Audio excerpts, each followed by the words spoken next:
What's up, guys? Welcome back to the channel. Thank you for tuning in. Today we're talking about cold air intakes and whether or not they save you fuel mileage, which in return saves you money.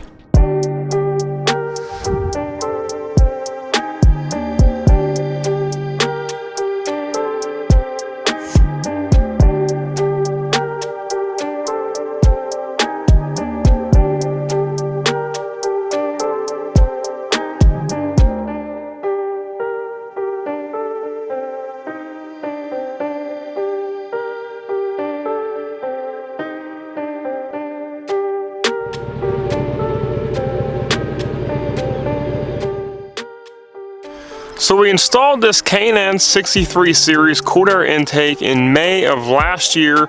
And I gotta say, it definitely cleans the engine bay up a lot from looking like this to looking like what it does right now. And it definitely has a lot of added features, and that's something we're about to talk about. So I've been trying to film this video for quite a while now. I installed the intake on the truck back in May.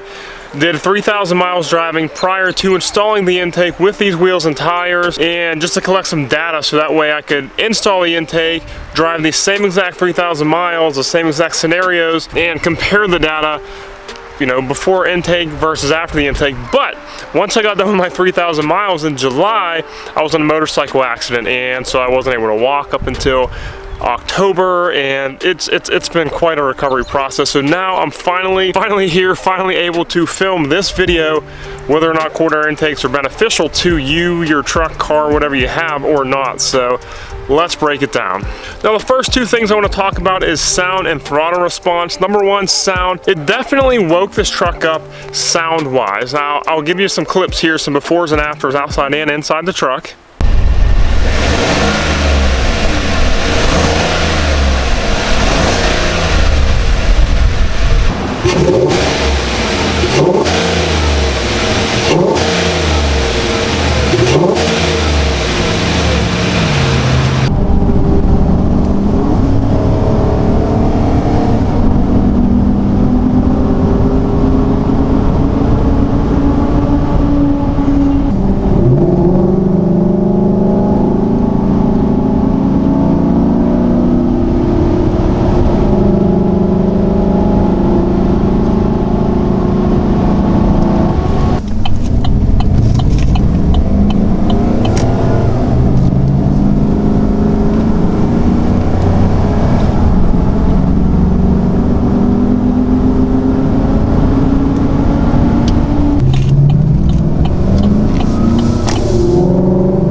I hope you can agree with me, it really woke this truck up a lot. Fast forward to right now, where I have a 3-inch catback exhaust on this truck, you can still hear the intake when you punch that throttle. Number two, throttle response. Now, I wish there was some way that I can demonstrate this, calculate it, show you throttle response, but you're just gonna have to take my word for it. This truck, these 5th gen Chevys, the pedal feels, it used to feel super heavy, completely stock. And if you've ever driven a JK Wrangler, an automatic transmission JK Wrangler, that's exactly how this pedal felt. Very heavy. You had to really put some oomph into it just to get this truck going from a dead stop. I will say, with the cold air intake added, the throttle response has definitely improved. It's no Toyota Tundra or Nissan Titan, but it is definitely improved versus its stock form. So I would say the throttle response has improved a lot, yes. All right, now the next two topics are a little bit more long-winded, and that is intake temperature. Does the cold air intake actually bring in colder air? And fuel mileage. Does the cold air intake actually help you with fuel mileage? Now, once again, this is now being filmed 8 or so months after I collected my original data, so you're gonna have to take my word for a lot of things. I don't have a whole lot of visuals to throw up on the screen and show you right now. So, I drove this truck 3,000 miles with a ultra gauge plugged into the OBD2 port to monitor the intake temperature before and post cold air intake. So before, and I can throw some clips up right now of it. Right now with the stock intake, The intake temperature is 78.98 degrees, so basically 79 degrees. The outside ambient temperature is 76. That's pretty on par. The intake temperature normally runs about 5 degrees hotter than the actual ambient outside temperature, and sometimes it's, you know, give or take a degree. So anywhere from like 4 to 6 degrees hotter is what the current intake runs, you know, versus the ambient air temperature, if any of that makes sense. Before the cooled air intake, it was so consistent it isn't even funny. The outside ambient temperature was always about 5 to 6 degrees below the intake temperature on the truck itself.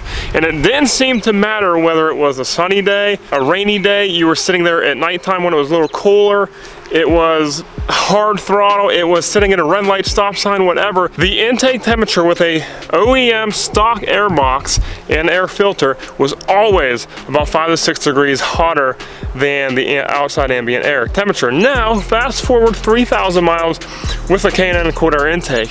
So this is what's so crazy. It's called a cooled air intake, but it does not bring in any colder air under normal driving circumstances. Now, under wide open throttle, like racing, hammering it, quarter-mile stuff, it does. That's the only time it's bringing in colder air. And I'm sure it would also help when people are doing performance stuff and taking out the headlight to actually suck in colder air. But under normal driving circumstances, with the cooled air intake, under my 3,000 miles of testing, I was not able to conclude any consistency of the intake temp versus, you know, the outside ambient air temperature like I was before. It was always different. When I stopped at a red light, it would heat up a lot because all it's doing is sucking in the engine air that's just accumulating. And then when you would press on the gas, it'll be cooler air, but there was no consistency whatsoever. It was always changing, and it was always like 20 degrees, 30 degrees, sometimes 40, 50 degrees hotter than the outside ambient air, which is crazy. So it really doesn't bring in any cooled air. All it does is force the air around it straight in through the intake. So like I said, if you're wide open throttle, it definitely brings in cooler air because it's just sucking it in everywhere. It already used up what's around the engine bay. But if you're normal everyday driving, pulling away from a red light, stop sign, it's just taking all that air that's heated up inside that engine bay and sucking it right through. So it doesn't really bring in colder air, if all that makes sense. I hope it did.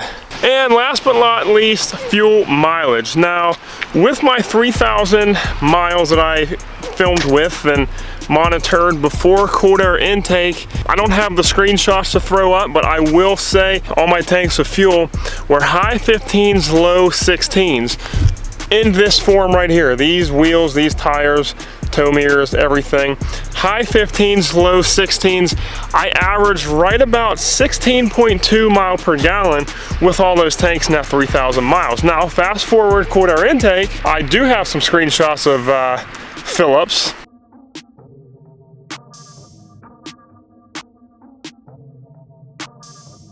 And if you average all of those numbers, it's right at 17.3 miles per gallon on average. So it was all the same driving for both 3,000 miles. I took a road trip on each, went working back on each, you know, before and after cooled air intake.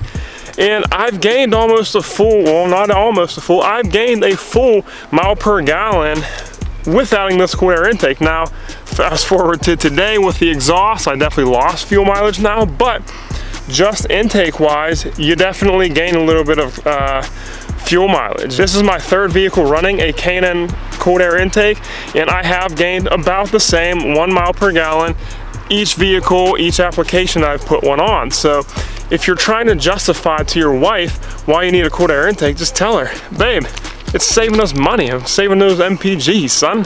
So yeah, I hope I covered everything. I'm sorry it's just like a talking video. I'm not doing like an install or anything like that, but this actually has been a pretty highly requested video by you guys, and I've been wanting to throw it up there as well. So LMF's Crew on YouTube, check him out. He was pretty curious about my results as well, and he also did estimate and guess that the cooled air intake really won't be bringing in any much colder air, and it definitely doesn't, unless you're under wide open throttle circumstances, but that's not how we all drive every single day, I don't think. But it does save you some money, so hope you enjoyed that. Like the video if you haven't, subscribe, join the family, join the builds, and I'll see y'all guys next video. Peace.